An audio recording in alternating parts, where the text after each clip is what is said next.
मैंने actually second year तक तो कोई कोडिंग नहीं किया था। सेकंड ईयर में मेरी एक सीनियर थी, उसका नाम मैंने नोटिस बोर्ड पे देखा as she got job in Wipro, and Wipro में जाना is was like my dream.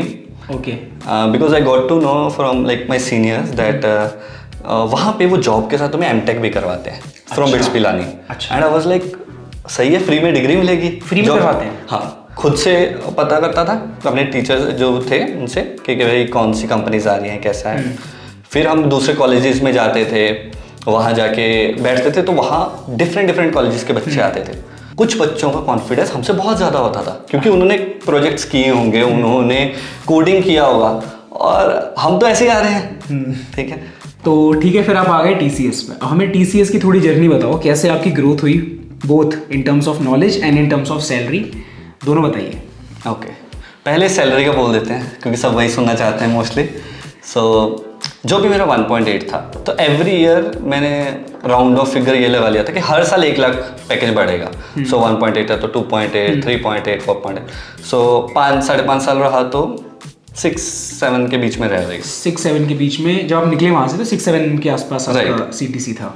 तैयारी का कैसा था कि मैं छोड़ा, मैंने 5.5 साल बाद TCS, बट 5 साल बाद मेरे को क्लियर था कि अब मैं जाने वाला हूँ। ठीक है, बट जाना है तो 3 महीने का नोटिस पीरियड भी सर्व करना है, क्योंकि और अगर 3 महीने सर्व करने तो उससे पहले 3 महीने प्रिपरेशन, इंटरव्यूज देना। बिल्कुल। तो 5 साल के बाद जब मैंने स्टार्ट किया, मैंने लीड कोड करना स्टार्ट किया रेगुलर बेसिस पे। हाय एवरीवन, तो यार आज मेरे साथ जितांशु हैं। जितांशु ने अपना करियर स्टार्ट किया था टीसीएस से। आप लोगों ने टीसीएस का सीटीसी सुना होगा, 3.3 एलपीए। जितांशु हुआ था 1.8। रीजन, जितांशु ने बीसीए किया था, बीटेक नहीं किया था। और currently he is working at Microsoft with, CTC नहीं बताएंगे आपको लेकिन he is SD2 eight Microsoft. तो बहुत ही इंटरेस्टिंग जर्नी है और बहुत मजा आने वाला है। तो स्टार्ट करते हैं। जितांशु, कैसे हो आप? बहुत बढ़िया, मस्त। हमें अपना 12th क्लास का सीन बताइए, क्या आपके परसेंटेज आए थे और क्यों आए थे वो परसेंटेज? सो एक्चुअली क्या हुआ था कि मैंने 10th में 9 CGPA आ गया था मेरा। हाँ। सो मुझे ऐसा लगा कि भाई मैं कुछ भी कर सकता हूँ, कॉन्फिडेंस बिल्टअप हो गया था उस 9 CGPA के कारण। और मेरे कुछ फ्रेंड्स थे जिनसे मुझे पता चला कि भाई नॉन मेडिकल मेडिकल दोनों ले सकते हैं। अच्छा। और मुझे था भाई लाइफ में कुछ यूनिक करना है। सेम सब मेडिकल ले रहे हैं, नॉन मेडिकल ले रहे हैं, वेव्स आती है इंडिया में कि सब नॉन मेडिकल ले रहे हैं या मेडिकल ले रहे हैं। सो मुझे था मैं अलग करूंगा, तो मैंने नॉन मेडिकल मेडिकल ले लिया, दोनों ले लिया। और अभी मेरे स्कूल में मैं अकेला बच्चा हूँ जो ये कर रहा है। सो मेरे पास ऐसा ऑप्शन नहीं था कि मैं बायो एंड मैथ्स दोनों लगा सकता हूँ। सो एक ही लगा सकता था। सो मैंने मैथमेटिक्स चूज किया ओवर बायो, एंड मैंने कभी क्लासेस नहीं लगाए बायोलॉजी के। एंड फिर मैंने अपने एग्जाम्स दिए। सो एग्जाम्स में मुझे सिर्फ 60% आए। मैं प्रॉपर्ली सेल्फ स्टडी किया था, मैंने कभी कोई कोचिंग जेई वगैरह कुछ नहीं लिया था। अच्छा, तो मतलब बोर्ड में आपके 60 आए। और ऐसा भी होता है ना कि कंपनीज अगर 60 से कम आते हैं तो सर्विस बेस्ड कंपनीज में खासकर होता है कि नहीं अलाउ करते हैं, है ना? राइट। इंडिया में जो भी बड़ी कंपनीज हैं जिनके हम नाम जानते हैं, TCS, इन्फोसिस, विप्रो, टेकमैन, ये सबका क्राइटेरिया 60%। अगर तुम्हारे 60 नहीं आए हैं तो तुम अटक जाते हो, you even can't join TCS। मेरे को ये बताओ, प्रोडक्ट बेस्ड में भी होता है क्या ये? माइक्रोसॉफ्ट वगैरह इन सब में भी होता है क्या? नहीं, प्रोडक्ट बेस्ड कंपनीज में क्राइटेरिया परसेंटेज का तो नहीं है। ठीक है, बट नॉलेज का है, नॉलेज यू नीड। तो अब हम अपनी कॉलेज की जर्नी बताइए। स्टार्टिंग से आपने BCA किया था, है ना? यस। तो क्या रीज़न था BCA करने का? सो BCA करने का मेरे 2 रीजंस थे। फर्स्ट था कि फाइनेंशियल रीजंस, बिकॉज अगर मैं बीटेक के लिए जाता तो it was a costly affair. उस टाइम पे नहीं लगा वर्थ इट कि मुझे बीटेक करना चाहिए। अच्छा। एंड मेरे फ्रेंड से बात किया, कुछ लोगों से, उन्होंने बोला BCA करके भी तुम IT की इंडस्ट्री में आ सकते हो। सो BCA के बाद MCA कर सकते हो, बिकॉज मेरे बड़े भाई ने भी MCA किया था। हाँ। सो इस कारण मैंने BCA लिया कि फ्यूचर में मैं MCA करूंगा and then I will go for the job. तो जब आप कॉलेज में गए तो कैसा कल्चर था कॉलेज का? Tier 3 था क्या कॉलेज? हाँ, कॉलेज Tier 3। कल्चर कैसा था? कोडिंग करते थे लोग? नहीं, सब बिजनेसमैन लोग थे। अच्छा। सबकी अपनी अपनी दुकानें हैं सिटी में। सबको पता है कि ग्रेजुएशन हम नाम के लिए कर रहे हैं, उसके बाद हमें बैठना है गल्ले पे। गल्ले पे मतलब दुकान, अपनी दुकान पे नोट गिनने हैं बैठ के। हाँ, हमें तो नोट ही गिनने हैं। ठीक है। सो वैसा कल्चर नहीं था कोडिंग का। बट मुझे थोड़े, मेरे कुछ थे सीनियर फ्रेंड्स जिनसे मेरा कांटेक्ट था। हाँ। तो जिसके कारण मैं थोड़ा टेक्निकल फील्ड के साथ जुड़ा रहा। तो बाकी प्लेसमेंट्स वगैरह का क्या सीन था? कॉलेज में आती थी कंपनीज? नहीं, हमारे कॉलेज में ऐसे कोई खास कंपनीज नहीं आते थे। अच्छा। हमें ज्वाइंट कैंपस प्लेसमेंट के लिए दूसरी कॉलेजेस में जाना पड़ता था। मैं खुद दूसरे कॉलेजेस में जाता था अराउंड 60-80 किलोमीटर्स दूर, एंड वहाँ जाके हम काफ़ी सारे कॉलेजेस, ऐसे मेरा कॉलेज ही नहीं, काफ़ी सारे कॉलेजेस थे जो अलग अलग सिटीज से बच्चे आते थे। सो फिर वो इंटरव्यूज देते थे, उनमें से कुछ बच्चे सिलेक्ट होते थे। अच्छा, पूल कैंपस कह सकते हैं। ठीक है। तो यार थोड़ा सा कोडिंग की जर्नी के बारे में बताना अपनी, कब आपने कोडिंग स्टार्ट करी कॉलेज में आने के बाद, कितने टाइम बाद स्टार्ट करी कोडिंग और क्या क्या किया? ओके, मैंने एक्चुअली सेकेंड ईयर तक तो कोई कोडिंग नहीं किया था। सेकेंड ईयर में मेरी एक सीनियर थी, उसका नाम मैंने नोटिस बोर्ड पे देखा as she got job in Wipro, and Wipro में जाना is was like my dream. Okay. Because I got to know from like my seniors that वहाँ पे वो जॉब के साथ तुम्हें एमटेक भी करवाते हैं फ्रॉम बिट्स पिलानी। अच्छा। एंड आई वाज लाइक सही है, फ्री में डिग्री मिलेगी। फ्री में करवाते हैं? हाँ, वो उनका फ्री में था, but that degree was for 4 years। And मुझे फंडा क्लियर था कि मास्टर डिग्री करनी है, विप्रो में जाना है, कर लूँगा, हो जाएगा। फिर जो मेरे सीनियर थे, मैंने उनसे रेगुलर कांटेक्ट में रहा, उनसे बात करता रहा। उनका फाइनल ईयर था तो वो और कंपनीज के भी इंटरव्यूज दे रहे थे, तो वो भी दूसरी कॉलेजेस में जाते थे, उन्होंने प्लेसमेंट्स लिए। तो उसके कारण मुझे थोड़ा मोटिवेशन मिला कि बीसीए के बाद भी जॉब मिलता है। अच्छा। इससे पहले तक मैं बहुत फंडा क्लियर था कि मुझे बीसीए तो सिर्फ मैं नाम के लिए कर रहा हूँ इस कॉलेज में, इसके बाद मुझे एमसीए करना है, फिर जॉब लेना है, उसके बाद जॉब मिलेगा। बट उसके कारण एक होप जगी। फिर मैंने सेकेंड ईयर से ही धीरे धीरे चीज़ें स्टार्ट की। मैंने अपने सीनियर से पूछा कि आपने क्या किया था, कहाँ से कर रहे थे, तो उस टाइम पे हैकर रैंक वगैरह वेबसाइट्स के बारे में मुझे पता लगना स्टार्ट हुआ। फिर वहाँ पे जाके वो पर्टिकुलर एरेज एंड स्ट्रिंग्स ऐसे धीरे धीरे क्वेश्चंस करने स्टार्ट किए, तो थोड़ा यूज टू हुआ मैं कोडिंग के एनवायरनमेंट से। हाँ। इससे पहले कॉलेज में मैंने सिर्फ हाथ से कोड लिखे हैं। हमारा जो भी था, एग्जाम्स होते थे, हाथ से लिख रहे हैं। कभी भी हमारे जो एग्जाम्स थे वैसे कंप्यूटर पे नहीं हुए कि भाई कोड लिख के कंप्यूटर पे चल रहा है। तो फिर मतलब फाइनली जब आपका प्लेसमेंट का टाइम आया तो उस टाइम पे लाइक कैसा माहौल था? मतलब आपको कॉन्फिडेंस था कि आप कंपनीज वगैरह निकाल पाओगे? किस किस कंपनीज में बैठे थे, किस किस में प्लेसमेंट लगी, उसकी जर्नी थोड़ा सा बताइए। श्योर। सो जब मैं फाइनली में आने वाला था, मैं पहले से काफ़ी प्रिपेयर था, बिकॉज मैंने अपने सीनियर से बात कर रखा था। उसने मुझे बोला था कि स्टार्टिंग से ही प्लेसमेंट ऑफिसर से बात करो, जो भी हमारे कॉलेज का है, उसको बोलो कि कंपनीज को बुलाओ, या फिर उनसे पूछते रहो खुद से कि भाई सर कोई कंपनी आई है नहीं आई है। बिकॉज उनको कोई फर्क नहीं पड़ेगा, तुम्हें खुद से जाके पूछना पड़ेगा मतलब कुछ कॉलेजेस में कि भाई कोई कंपनी आ रही है, हमें कहीं जाना है या नहीं। तो मैं बहुत प्रोएक्टिव रहता था, जिसके कारण मुझे प्लेसमेंट कोऑर्डिनेटर बना दिया कॉलेज का कि भाई यही ज़्यादा पूछ रहे, इसी को बना दो, इसी को कोऑर्डिनेटर बनाओ। तो फिर मुझे पता लगता था कि कंपनी आ रही है, फिर मैं अपने साथ वाले बच्चों को बोलता था कि भाई चलो इस कॉलेज में जाना है, वहाँ पे कंपनी आ रही है। और साथ वालों का कैसा था, वो वही मैं जैसे बताया, उनका बिजनेस है तो वो लोग क्या ही करेंगे, क्यों ही जाना है, वो कहेंगे कि कहाँ हम 2 लाख की सैलरी लेंगे हम। हाँ मतलब ऐसा है। सो पर मुझे था कि मुझे आईटी की इंडस्ट्री में घुसना है, मुझे कुछ आईटी से रिलेटेड ही करना है, मुझे कुछ और नहीं करना, इतना मुझे क्लियर था। सो मैं फिर खुद से पता करता था अपने टीचर्स जो थे उनसे कि भाई कौन सी कंपनीज आ रही हैं, कैसा है। फिर हम दूसरे कॉलेजेस में जाते थे, वहाँ जाके बैठते थे, तो वहाँ डिफरेंट कॉलेजेस के बच्चे आते थे। कुछ बच्चों का कॉन्फिडेंस हमसे बहुत ज़्यादा होता था, क्योंकि उन्होंने प्रोजेक्ट्स किए होंगे, उन्होंने कोडिंग किया होगा, और हम तो ऐसे ही आ रहे हैं, ठीक है। बट ऐसा था कि जब मैंने इंटरव्यूज़ दिए तो मेरे 5 कंपनीज में क्लियर हो गया था। तो जितने भी अपने TCS, Infosys, Wipro, Tech Mahindra, Accenture, इन सब का मेरा क्लियर हो गया था। सारी सर्विस बेस्ड, हाँ, इन जिनके इंटरव्यूज दिए वो सब क्लियर हो गए थे। इसके अलावा किसी का इंटरव्यू का ऑप्शन नहीं आया मेरे पास। अच्छा, ये 5 क्लियर हुए थे? 5 क्लियर हुए थे। मुझे जैसे स्टार्टिंग में था कि मुझे विप्रो में जाना है, क्योंकि विप्रो एमटेक करवा रहा है मुझे, और मुझे था भाई डिग्री मिल जाएगा। मैंने बीटेक नहीं किया, चलो एमटेक मिल जाएगा। तो बट सीन कैसा हुआ, मुझे जब मैं मिल गया ऑफर लेटर, तो सब चीज़ों को एनालाइज करते हैं हम, जब हमारे पास 5 ऑफर होते हैं कि सब में क्या बेनिफिट्स हैं, क्या नहीं है चीज़ें, ठीक है। और मैं घर पे मम्मी को बताता था कि मम्मी ऐसा ऑफर लेटर, तो एक पॉइंट पे तो पापा ने बोला कि भाई बस कर, एक ही जॉब करनी है ज़िंदगी में, इतने ऑफर लेटर क्यों ले रहे हैं। सो बट उनको नहीं पता था। बट मुझे ऐसा मोटिवेशन ज़्यादा ऑफर लेटर का क्यों था, जिस सीनियर की मैं बात पहले कर रहा था, जिसके कारण मुझे मोटिवेशन मिला, उसने 12 इंटरव्यूज़ क्लियर किए थे भाई साहब। सो ऐसे जा जाके, so and she was university topper. और हम 60% वाले बच्चे, वो यूनिवर्सिटी टॉपर। सो होता है, बट ऐसा था कि उसके कारण मोटिवेशन मिला। वो ये तो बिल्कुल सही बात बोली है कि यार एक ना एक बंदे को आप पकड़ लो कि हाँ यार ये बंदा कर सकता है तो हम भी कर सकते हैं। उसने क्या क्या फॉलो किया था, कैसे कैसे फॉलो किया था। तो यार वीडियो में आगे बढ़ने से पहले आप लोगों के लिए एक इन्फॉर्मेशन है फ्रॉम Cryo.do।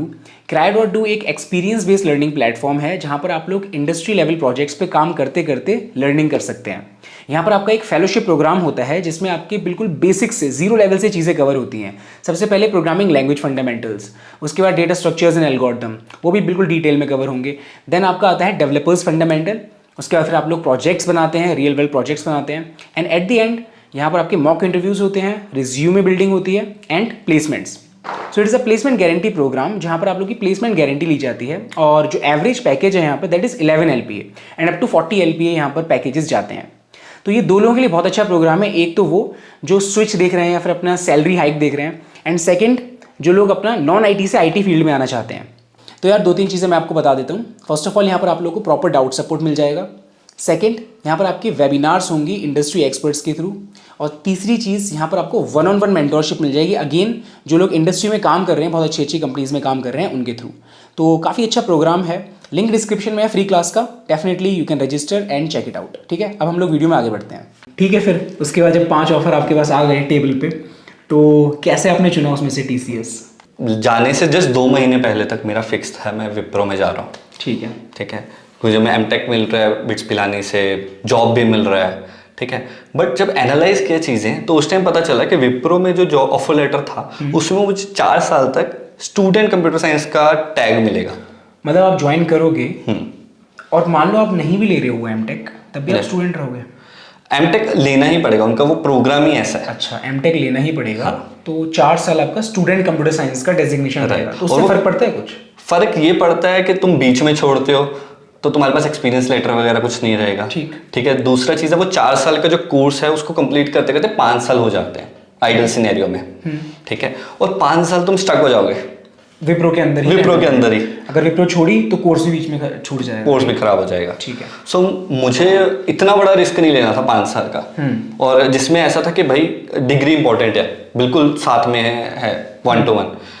फिर मैंने बाकी ऑफर्स देखे, उसमें TCS का ऑफर था। TCS में कैसा था कि वो मुझे as a full time employ hire कर रहे थे। ओके, ठीक है, प्लस वो मुझे ऑप्शंस दे रहे थे कि आप मास्टर्स डिग्री कर सकते हो MCA। एंड उस पॉइंट पे मुझे लगा कि मैंने BCA किया है, MCA looks more suitable compare to MTech। कि मैं फ्यूचर में सबको ये नहीं बताना चाहता कि भाई मुझे MTech कैसे मिला, क्यों मिला। MCA किया तो इट लुक्स अ पैटर्न कि BCA किया, BCA के बाद मैंने MCA किया। सो लाइक ठीक है, मास्टर डिग्री तो है। एंड वो जिस कॉलेज से करवा, शास्त्री यूनिवर्सिटी से करवाते हैं तमिलनाडु का, तो वो वहाँ का अच्छा यूनिवर्सिटी है। अच्छा, तो मैं यहाँ पर एक और पॉइंट पूछना चाहूँगा कि ये भी कंपलसरी था करना? नहीं, TCS में कंपलसरी नहीं था। TCS में कैसा था कि if you want to do you can do, otherwise you can skip. तो अगर मान लो आपने वो कोर्स बीच में छोड़ा, you are still full time employ, लेकिन आपने TCS बीच में छोड़ी तो वो कोर्स वॉइड हो जाएगा? कोर्स भी वॉइड हो जाएगा। राइट, ठीक है। मतलब बेसिकली अगर आप उस प्रोग्राम में जाते हैं तो 2 साल का MCA है, 3 साल का MCA है, तो आप 3 साल काम कर रहे हो कंपनी में। बिल्कुल। तो मैंने जब कंपेयर किया उसे विप्रो एंड टेक महिंद्रा वाला जो एमटेक का प्रोग्राम है, तो वो भी एमटेक है। हाँ, टेक महिंद्रा भी सेम एमटेक प्रोवाइड करता है। एसेंचर में नहीं था, एसेंचर इन्फोसिस ये नहीं करवाते। ठीक है। एसेंचर एंड इन्फोसिस TCS से ज़्यादा पैकेज दे रहे थे। कितना था? 2.1। सो इन TCS आई वाज गेटिंग 1.8। 30,000 का फर्क आया। 30,000 का फर्क था। ठीक है। बट पॉइंट ऐसा था कि वहाँ पे मुझे ग्रोथ इन माई एजुकेशन नहीं मिल रहा था। मैं BCA पे ही स्टक रहता for next so many years. So मुझे था कि अभी मैंने पढ़ाई की है, अभी साथ के साथ पढ़ाई चलती रहेगी तो कंटिन्यू हो जाएगा। गैप पड़ जाएगा तो फिर मैं कंटिन्यू नहीं कर पाऊंगा। तो ठीक है, फिर आप आ गए TCS में। अब हमें TCS की थोड़ी जर्नी बताओ, कैसे आपकी ग्रोथ हुई, both in terms of knowledge and in terms of salary, दोनों बताइए। ओके, पहले सैलरी का बोल देते हैं क्योंकि सब वही सुनना चाहते हैं मोस्टली। सो जो भी मेरा 1.8 था, तो एवरी ईयर मैंने राउंड ऑफ फिगर ये लगा लिया था कि हर साल 1 लाख पैकेज बढ़ेगा। सो 1.8 है तो 2.8, 3.8, 4.8। सो 5-5.5 साल रहा तो 6-7 के बीच में रह रही। 6-7 के बीच में जब आप निकले वहाँ से तो 6-7 के आसपास आपका CTC था। अब TCS में जाने के बाद आपके पास ऑप्शंस बहुत होते हैं, जैसे कि मैंने सुना है, मैंने कभी एक्सपीरियंस तो नहीं किया बट मैंने सुना है अपने काफ़ी सारे दोस्तों से कि बेंच पे भी डाल देते हैं, प्रोजेक्ट भी कुछ ऐसा दे देते हैं कि टेस्टिंग का दे दिया, डेवलपमेंट के मिलना मुश्किल होते हैं, तो वो क्या सिनेरियो है मतलब? ओके, सो जिस प्रोग्राम में जैसे मैं सिलेक्ट हुआ था वो TCS इग्नाइट प्रोग्राम है, जो कि BSc एंड BCA वाले कैंडिडेट्स के लिए है। तभी आपका CTC कम था, राइट? हाँ, 1.8। हाँ, बाकी भी बीटेक के लिए CTC 3.5। हाँ, वो पिछले 15 साल से वही है, वो बढ़ाएंगे वो constant है। हाँ, वो कभी नहीं बढ़ाते। सो फर्स्ट ऑफ ऑल ये TCS का मुझे शायद पता भी नहीं लगता प्रोग्राम के बारे में। मुझे विप्रो का ऑफर लेटर मिल गया था जॉब के साथ, डिग्री का, मुझे टेक महिंद्रा का मिल गया था। तो मैं गूगल कर रहा था कि भाई इंडिया में कोई और कंपनी है जो जॉब के साथ डिग्री प्रोवाइड करवाती है। सो मुझे क्योरा के पोस्ट में से पता चला कि TCS इग्नाइट करके प्रोग्राम है। अच्छा, ठीक तो है। फिर मैंने उसकी वेबसाइट्स वगैरह गूगल करके निकाली, फिर मैंने उस पर अप्लाई किया। तो वो 1 साल का ऐसा प्रोग्राम था, जैसे छोटे छोटे टास्क देते थे। कभी बोल दे कोई एक वेबसाइट का पेज बना दो, कभी कोई कोडिंग एक टेस्ट होता था वो करवा लिया। वो छोटे छोटे टास्क करवाते थे पूरे 1 साल तक, इन माई फाइनल ईयर। अच्छा, ये आपने किया है एक्चुअली? हाँ, ये किया है। वो 1 साल तक वो छोटी छोटी चीजें करवाते थे कभी। और वो एक्चुअली अपने ना कुछ प्रोजेक्ट्स चलते होंगे तो वो हमसे चीज़ों की, जैसे आपकी सिटी में कौन सी ऐसी 5 अच्छी जगह है उनकी फोटो खींच के लाओ, ऐसी चीजें भी करवाते थे। वो बाद में हमें पता चला कि इंटरनली हम कुछ कर रहे हैं जाके, वो ऐसा था। बट ऐसी छोटी छोटी चीजें करवाते थे और एक एंगेजिंग प्रोग्राम था उनका।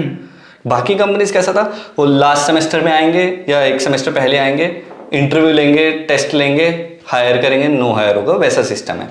ये जो प्रोग्राम था इसमें 1 साल तक हमारा परफॉर्मेंस ग्राफ बना उनके पास। फिर ऑल इंडिया उन्होंने सिर्फ 500 बच्चे सिलेक्ट किए। अच्छा, ये अभी भी चलता है क्या प्रोग्राम? हाँ, ये अभी भी है। अभी ये आयोन के थ्रू इनका टेस्ट होता है, तो उसके बेस पे जो टॉप 500 बच्चे होते हैं उनको इधर डालते हैं। अभी भी 500 ही 500 ही है। वो 500 को ही कैटर करते हैं एक टाइम पे। वो LND सेंटर है हमारा, और ये अकेला LND सेंटर है जिसमें 6 महीने की ट्रेनिंग होती है। अच्छा, बाकी जो भी बीटेक वाले होते हैं उनका 3 महीने का ट्रेनिंग त्रिवेंद्रम में या वहीं पे होता है। ठीक है। हमारा BCA का जो ये पर्टिकुलर स्पेसिफिक प्रोग्राम है, इसमें हमें सब कुछ सिखाया जाता है।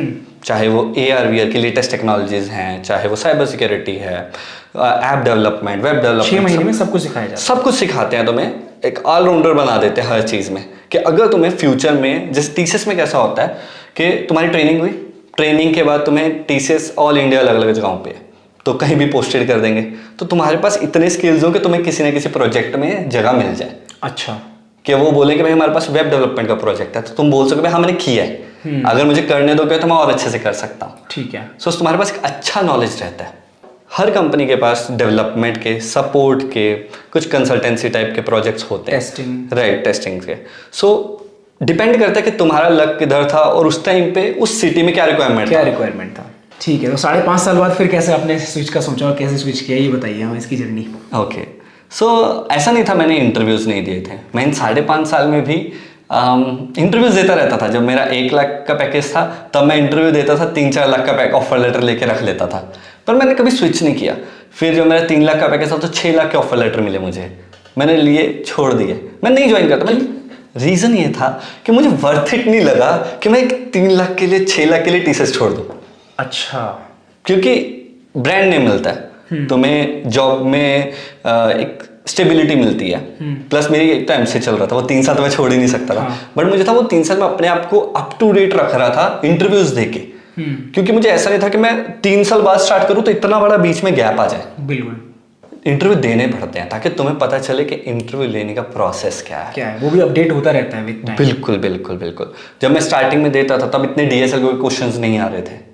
और अब यही ट्रेंडिंग में है। अभी यही ट्रेंडिंग में। अभी वो पूछते से DSL को सिस्टम डिजाइन है, वो तुमसे कोर टेक्नोलॉजी पूछेंगे ही नहीं। पूछेंगे, बहुत रेयर है, बहुत रेयर है। वो कहेंगे तुम टेक्नोलॉजी सीख लोगे। हाँ, वो सिखा देंगे टेक्नोलॉजी। वो टेक्नोलॉजी तो आज है, कल नहीं है। उनको भी पता है कि बहुत जल्दी जल्दी चेंज होती है टेक्नोलॉजी, और अगर बंदा प्रॉब्लम सॉल्वर है तो वो उसको ले लेंगे।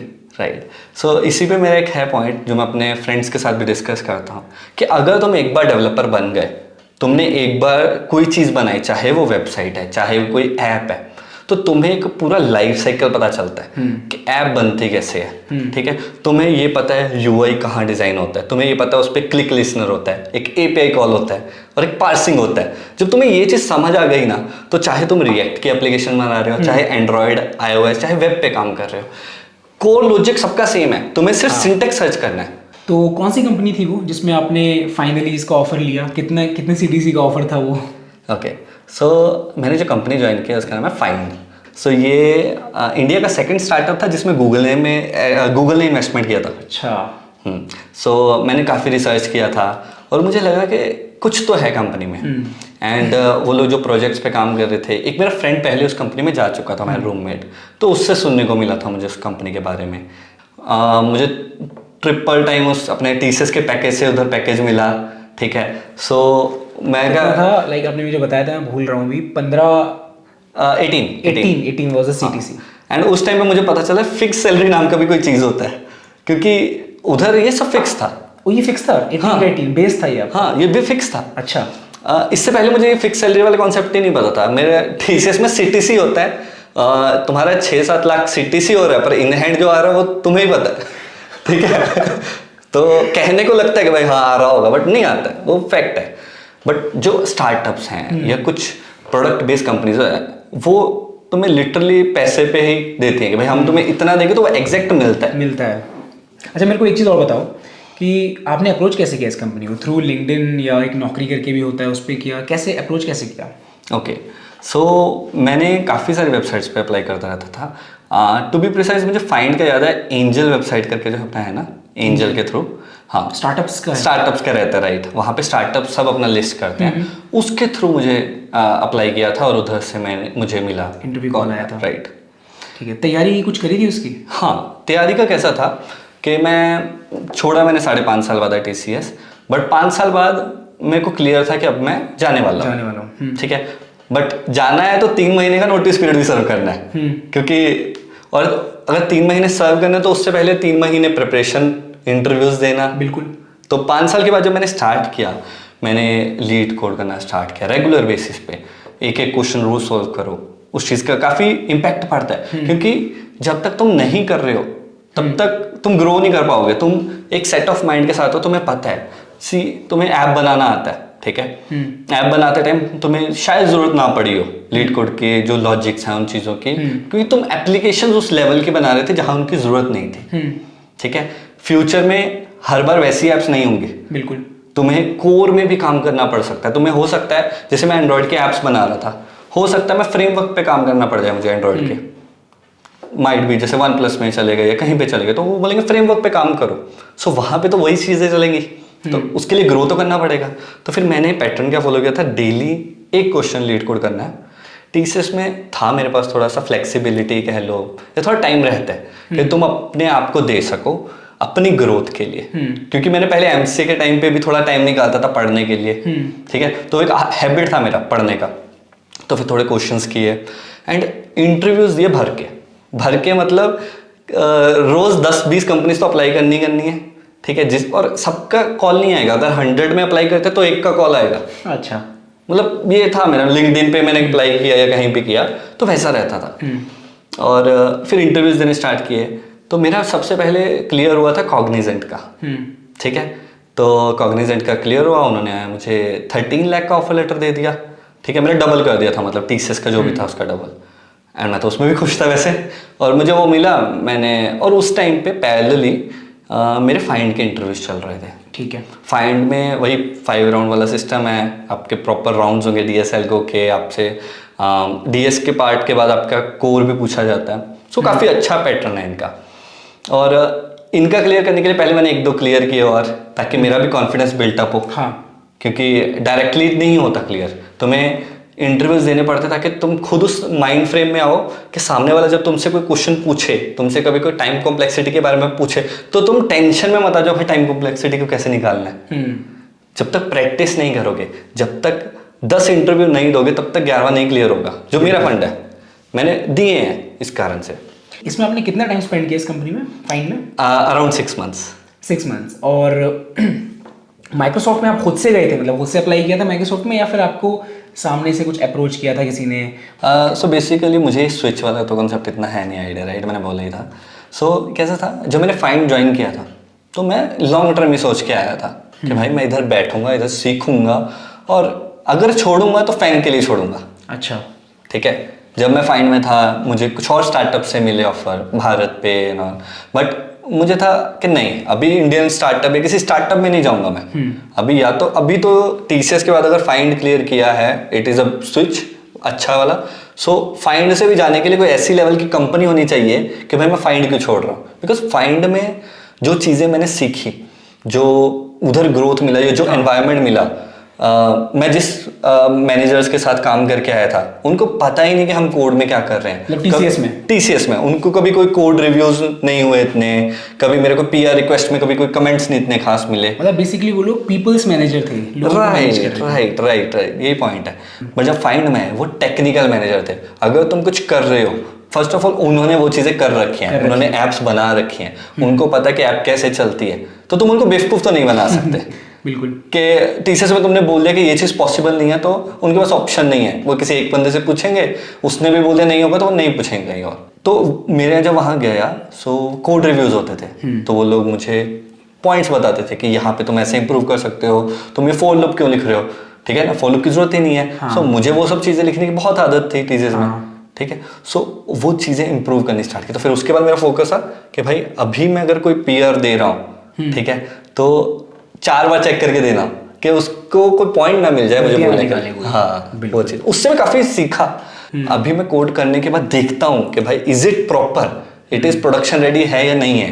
बिल्कुल, वो चीज बहुत इंपॉर्टेंट है। फिर ये माइक्रोसॉफ्ट कैसे पिक्चर में आई? आपने खुद अप्लाई किया कहीं जाके या फिर आपको किसी ने अप्रोच किया? क्या प्रोसेस था इसका? ओके, फॉर माइक्रोसॉफ्ट मैं एक्चुअली अप्लाई कर रहा था बड़ी कंपनीज में। मतलब फाइंड में आने के बाद मैंने किसी छोटी कंपनीज में ज़्यादा अप्लाई नहीं किया। जिनके पहले कर रखे होंगे उनके पास रिज्यूम पड़ा था, उन्होंने कॉल किया, वो बात अलग है। बट मैंने खुद से नहीं अप्लाई किया। मैंने अगर अप्लाई किया होगा तो गूगल में, ठीक है, फेसबुक में या माइक्रोसॉफ्ट में किया। माइक्रोसॉफ्ट में इंटरव्यू शॉर्टलिस्ट हो गया मैं, ठीक है, और उन्होंने बोला कि हम स्केड्यूल कर दें। प्रोजेक्ट्स बहुत अच्छे मुझे जो मिल रहा था, मेरी डोमेन का मिल रहा था, मुझे एंड्रॉयड iOS पे मैंने काम किया। मतलब बेसिकली ये चीज़ आपको कब पता चली थी कि प्रोजेक्ट कौन सा मिल रहा है? ये आपको बिफोर द प्रोसेस पता चल गया था कि कौन सी टीम्स अवेलेबल है, या फिर आफ्टर द प्रोसेस ये चीज़ पता चली? मुझे प्रोसेस से पहले ही पता था, बिकॉज मैंने पर्टिकुलर एक टीम के लिए एक प्रोजेक्ट जो है उसके लिए ही अप्लाई किया था। अप्लाई कहाँ किया था? उनकी कैरियर वाली वेबसाइट पे, माइक्रोसॉफ्ट की कैरियर वाली वेबसाइट पे। राइट। आई रिमेंबर मैंने सेम प्रोजेक्ट के लिए 1 साल पहले भी अप्लाई किया था माइक्रोसॉफ्ट में, बट तब मैं टीसीएस में था। अच्छा। और तब मैं शॉर्टलिस्ट नहीं हुआ। अभी मैं फाइंड में था, सेम जगह अप्लाई किया और मैं शॉर्टलिस्ट हो गया। अच्छा, एक चीज़ यहाँ पर बहुत इंपॉर्टेंट है, मेरे को अपना रिज्यूमे आप दे देना, so that I can share it with everyone. क्योंकि बहुत लोग होते हैं कि रिज्यूमे कैसे बनाएं, राइट? अगर एक सर्विस बेस में काम करके आए हैं तो कैसा रिज्यूमे बनना चाहिए, तो उनको एक अच्छा आइडिया मिल जाएगा उससे, ठीक है।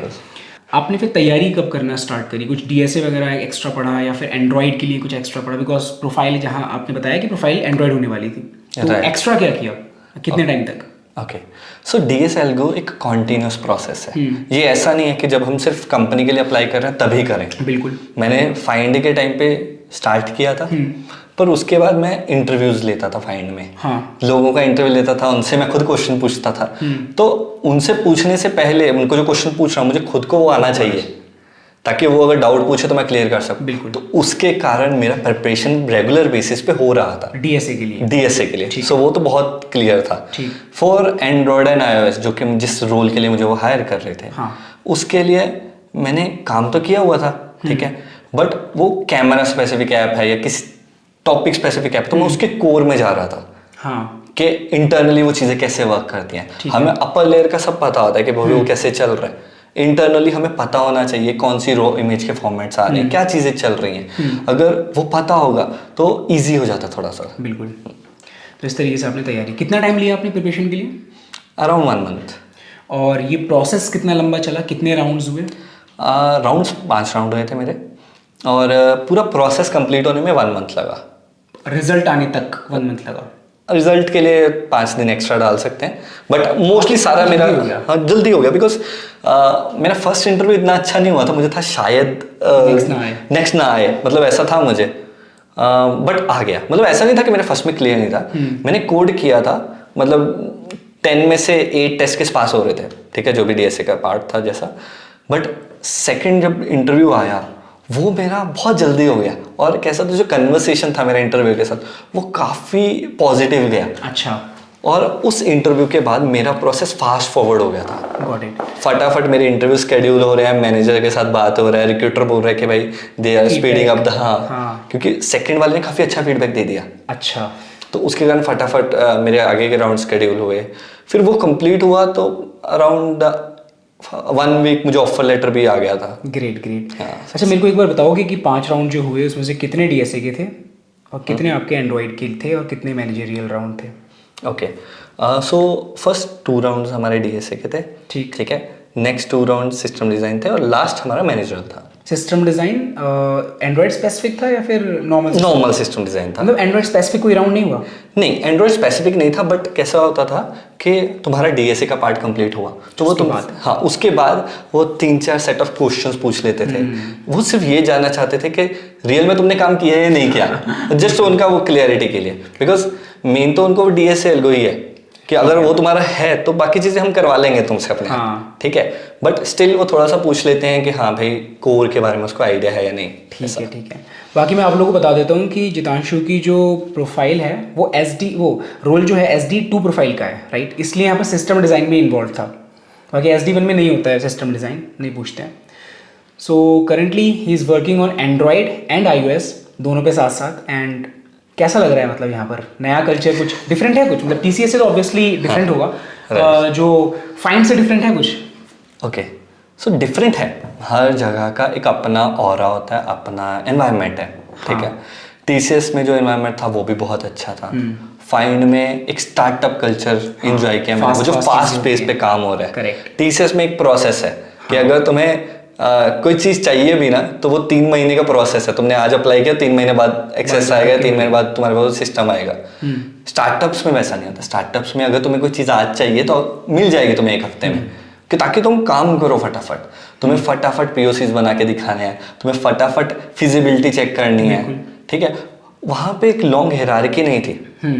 तुम डायरेक्टली सीधा अपने मैनेजर से बात कर रहे हो और वो सीधा डिप्लॉय कर रहे हैं। TCS में अप्रूवल्स, कॉर्पोरेट लेवल के अप्रूवल्स, ये टेस्टिंग वो काफ़ी लंबा प्रोसेस होता है। हाँ। ठीक है, और वो टाइम कंज्यूमिंग है। माइक्रोसॉफ्ट का कहीं ना कहीं इनका बीच का होगा, एक प्रोसेस भी होगा बट इतना स्लो डेवलपमेंट भी नहीं होगा। राइट, सो वो स्प्रिंट वाइज अपना माइक्रोसॉफ्ट में चल रहा है, फिक्स होता है कि हमें फीचर्स रिलीज करने हैं और अगर इस दौरान कुछ इश्यूज आ जाते हैं तो वो भी फिक्स करके हम डाल देंगे। सो अच्छा प्रोसेस है, प्लस जो वर्क कल्चर माइक्रोसॉफ्ट का है वो बहुत अच्छा है। मतलब वर्क लाइफ बैलेंस अच्छा है, तुम खुशी खुशी काम करते हो, मतलब तुम्हें ऐसा नहीं लगता कि तुम्हें कोई बर्डन मिल रहा है। मतलब मैंने जब से ज्वाइन किया है, काम कर रहे हैं, मज़ा आ रहा है, तुम नई चीज़ें कर रहे हो, तुम ऐसी चीज़ें कर रहे हो जो तुम्हें गूगल करने पे नहीं मिल रही हैं। ठीक है, तुम्हें लिटरली R&D करना पड़ता है उसके लिए। नॉर्मली जब मैं TCS में था या कहीं पे था तो फर्स्ट गूगल करते थे, 3-4 स्टैक ओवरफ्लो के लिंक का कहीं ना कहीं सॉल्यूशन मिल जाता था। अभी कुछ ऐसी चीज़ें करते हैं जो कि नहीं है रेडिली अवेलेबल ऑनलाइन। बिल्कुल, तो तुम्हारे को कोर समझना पड़ता है, चीज़ें चल कैसे रही हैं, हम कर कैसे रहे हैं, वो चीज़ें। ग्रेट, तो मतलब बढ़िया जा रहा है माइक्रोसॉफ्ट, मजा आ रहा है। चलो, बाकी जितांशु, बहुत सारे लोग हैं जो TCS, इन्फोसिस, विप्रो वगैरह ज्वाइन करते हैं और कहीं ना कहीं डिमोटिवेट भी हो जाते हैं कि यार हमें क्यों बड़ी कंपनी क्यों नहीं मिली, या फिर हम इसमें स्टक हो जाएंगे इतने टाइम के लिए, बॉन्ड है। तो उनके लिए आप क्या बोलना चाहेंगे? उनके लिए मैं बेसिकली यही बोलूँगा कि जितनी भी कंपनीज हैं, ठीक है, कोई कंपनी बुरी नहीं है फर्स्ट ऑफ ऑल। ठीक है, तुम्हारे कॉलेज में अगर 100 बच्चे हैं, 1000 बच्चे हैं, कोई भी कंपनी आएगी बड़ी से बड़ी, वो 1000 को नहीं लेके जाएगी, चाहे वो गूगल है या माइक्रोसॉफ्ट है या अमेजोन है। बिल्कुल, वो सिर्फ वो 5-10 बच्चे मैक्स लेके जाएंगी। हाँ। पर बाकी बच्चों के बारे में कौन सोच रहा है? बाकी बच्चों के बारे में अपनी इंडियन कंपनीज, क्योंकि अभी घर तो सबका चलना है, जॉब सबको करनी है, पैसा सबको चाहिए। ठीक है, अभी सब अगर सिर्फ ये सोच रहे हैं कि हम फैंग में ही जाएंगे तो पॉसिबल होगा, बट ऐसा नहीं है कि तुम कॉलेज के बाद सभी फैंग में चले जाओगे। ट्रू है, कोई कॉलेज के बाद जाएगा, कोई कॉलेज के 1 साल बाद, कोई 2 साल बाद, और हो सकता है किसी को 5 साल लग जाए। तुम्हारा लक अच्छा होना चाहिए। अगर तुम किसी भी कंपनी में जा रहे हो, फर्स्ट ऑफ ऑल अगर TCS में मिल गया या इन्फोसिस में मिल गया, देयर इज अ पॉसिबिलिटी तुम्हें अच्छा प्रोजेक्ट मिल जाए। सही बात है। एटलीस्ट तुम्हें एफर्ट्स करने चाहिए, तुम्हें चीजें सीखनी चाहिए, क्योंकि अब सब कुछ ऑनलाइन अवेलेबल है। तुम्हें ढूंढना पड़ेगा चीजों के बारे में। कोई तुम्हें आके देके नहीं जाएगा प्लेट में कि भाई ये 4 क्वेश्चन कर लो, इंटरव्यू में ये पूछेंगे और हो जाएगा। नहीं होगा वो चीज, ऐसा नहीं होता है। तुम्हें रेगुलरली लर्न करना पड़ेगा, ग्रो करना पड़ेगा।